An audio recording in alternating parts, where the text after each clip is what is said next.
در کیف در نزد بینای دادگاه کنستیتوسیونی اوکراین گردهمایی برپا شد که در آن جمع آمدگان از قانون مبارزه با فساد پشتیبانی کردند. این قانون اجازت می‌دهد که منصبداران مخلوط در فساد در دوره حکمرانی پرزیدنت سابق ویکتور یانوکوویچ از مقامشان برکنار شوند.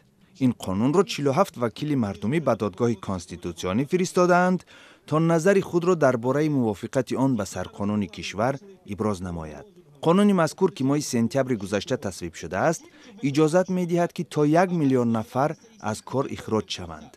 بعضی منصبداران الکی از کرسی‌هایشان محروم گشتند.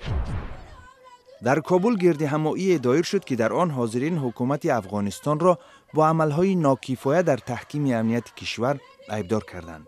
با فرارسی فصل بهار طالبان حمله‌هایشان را بالای هدفهای حکومتی و خارجی افزایش دادند. در ماه دکمبر گذشته بخشی بزرگ نیروهای خارجی زیر رهبری پیمان ناتو از افغانستان خارج شده‌اند و اکنون مسئولیت تأمین امنیت کشور پره بر گردن نیروهای افغان است. در پایتخت قرقیزستان شهر بیشکک نشستی بین المللی دو روزه بخشیده به تهدید اکستریمیسم دینی افتتاح یافت. وکیلان از 17 کشور آسیای مرکزی و خاورمیانه راه‌های مقاومت به ترغیب و تشویق جنگجویان گروه دولت اسلامی و دیگر تنظیم‌های افراطی را بحث نمودند. میزبانی این نشست را حکومت قرقیزستان و اداره مفتی این کشور بر دوش گرفتند.